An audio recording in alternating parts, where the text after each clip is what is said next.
Shrimad home remedies में आपका स्वागत है और हम आपको बताएंगे भगवान श्री कृष्ण की लीलाओं के बारे में। 10 लीलाओं के बारे में। 5 लीलाएं मैं ऊपर आपको पहले वीडियो में बता चुका हूँ। दूसरी 5 लीलाएं मैं आपको बताने जा रहा हूँ। इनफैक्ट 5 छोटी छोटी कहानियां जो बताऊंगा उसमें लाइफ मैनेजमेंट के सूत्र श्री कृष्ण ने हमें दिए हैं जिन्हें हमें फॉलो करना चाहिए आज की डेट में। तो चलिए हम पहला बताते हैं, पहला नहीं छठा बता रहे हैं। 5 हम पहले के वीडियो में बता चुके हैं और आपसे गुजारिश है कि आप पूरा वीडियो देखिएगा, क्योंकि उसके बगैर आपको लाइफ मैनेजमेंट का सूत्र नहीं मिलेगा जब तक आप वीडियो के एंड तक नहीं देखेंगे। एक बार श्री कृष्ण ने अर्जुन के लिए कर्ण के तीर सहे थे युद्ध के मैदान में। महाभारत युद्ध में कर्ण और अर्जुन आमने सामने थे। युद्ध रोमांचक होता चला जा रहा था। दोनों योद्धा एक दूसरे पर शक्तियों का प्रयोग कर रहे थे। कर्ण ने अर्जुन को हराने के लिए सर्प बाण का उपयोग करने का विचार किया। इस बाण को कर्ण ने वर्षों से संभाल कर रखा हुआ था। पाताल लोक में अश्वसेन नाम का नाग था जो अर्जुन को अपना शत्रु मानता था। खांडव वन में अर्जुन ने उसकी माता का वध किया था। अश्वसेन तभी से अर्जुन को मारने के लिए मौके की तलाश में था। कर्ण को सर्प बाण का संधान करते देख अश्वसेन खुद बाण पर विराजित हो गया। कर्ण ने अर्जुन पर निशाना साधा। अर्जुन के रथ चला रहे भगवान श्री कृष्ण ने अश्वसेन को पहचान लिया। अर्जुन के प्राणों की रक्षा के लिए भगवान ने अपने पैरों से रथ को दबा दिया। रथ के पहिए जमीन में धंस गए। घोड़े बैठ गए और तीन अर्जुन के गले के बजाय उसके मस्तिष्क पर जा लगा, जिससे उसका मुकुट छिटक कर धरती पर जा गिरा। अर्जुन और भगवान कृष्ण रथ के धंसे पहिए निकालने के लिए नीचे उतरे। तभी मौका देकर कर्ण ने अर्जुन पर वार शुरू कर दिया और श्री कृष्ण को 12 तीर मारे।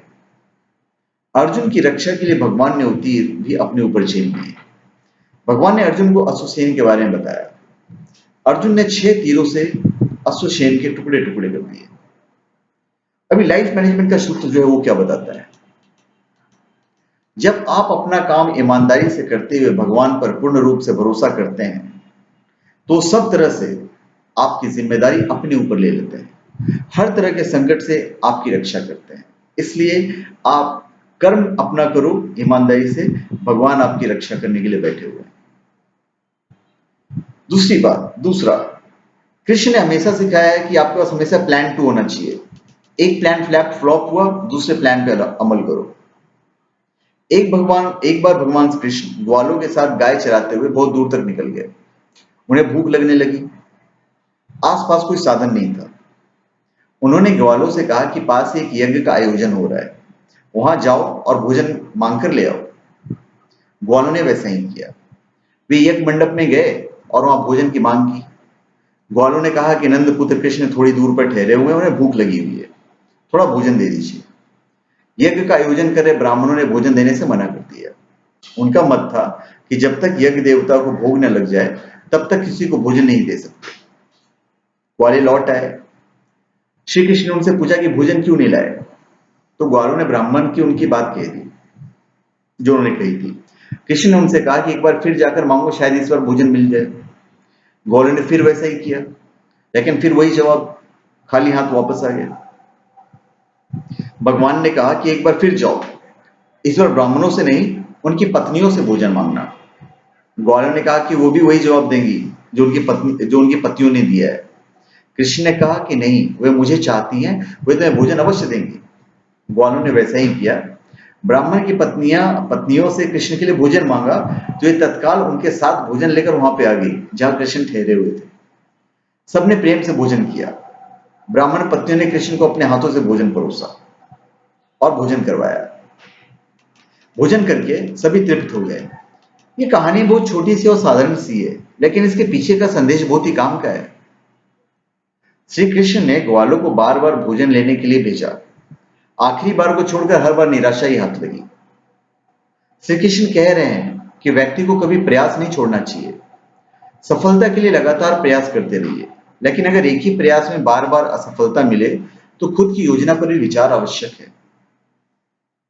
लाइफ मैनेजमेंट का सूत्र यह है कि अगर एक ही दिशा में लगातार प्रयासों में असफलता मिल रही है तो अपने प्रयासों की दिशा भी बदल देनी चाहिए। किसी भी समस्या पर हमेशा 2 नजरिए से सोचना चाहिए, अर्थात आपके पास हमेशा दूसरा प्लान जरूर होना चाहिए। यानी कि प्लान बी। अभी एक बार की बात घटना है जहां पे श्री कृष्ण से अश्वत्थामा ने सुदर्शन चक्र मांग लिए थे। इस कहानी से आप देखिए क्या सीखते हैं। मैं नटशेल में कहानी बताता हूँ 10-5 लाइन में। एक बार पांडव और कौरवों के गुरु द्रोणाचार्य का पुत्र अश्वत्थामा द्वारका पहुंच गए। भगवान कृष्ण से उनका बहुत स्वागत किया भगवान कृष्ण ने और उसे अतिथि के रूप में अपने महल में ठहराया। कुछ दिनों ठहरने के बाद एक दिन अश्वत्थामा ने कृष्ण से कहा कि वो उनका अजय ब्रह्मास्त्र लेकर उसे अपना सुदर्शन चक्र दे दें। भगवान ने कहा ठीक है, मेरे किसी भी अस्त्र से तुम जो चाहो वो उठा लो, मुझे तुमसे बदले में कुछ नहीं चाहिए। अश्वत्थामा ने भगवान के सुदर्शन चक्र को उठाने का प्रयास किया, लेकिन वो टस से मस नहीं हुआ।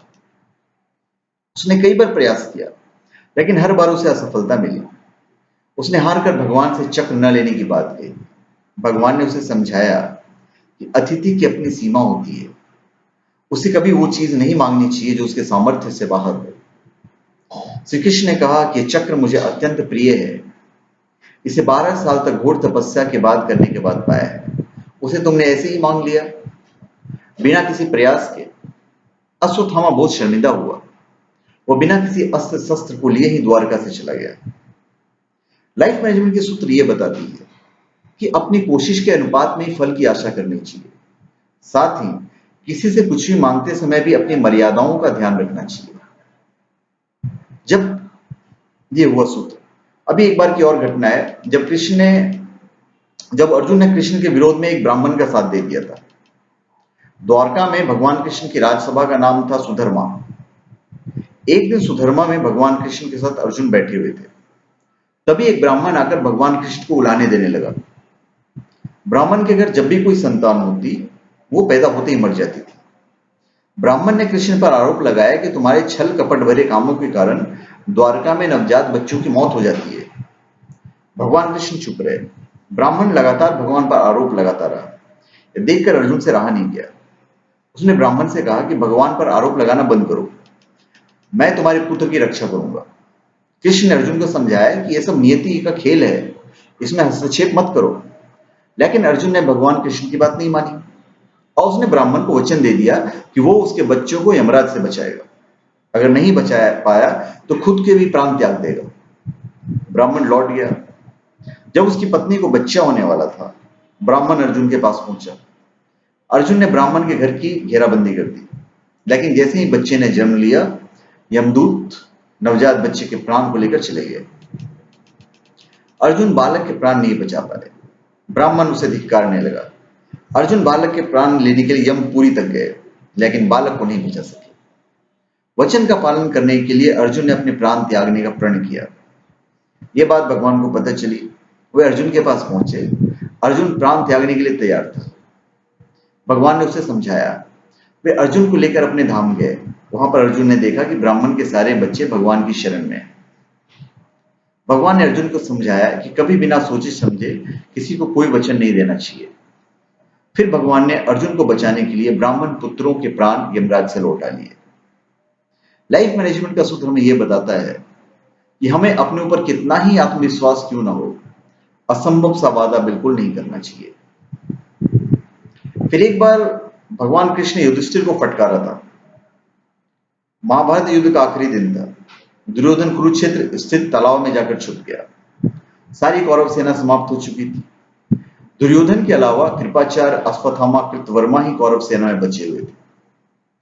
पांडव दुर्योधन को खोजते हुए उस तालाब के किनारे पहुंचे।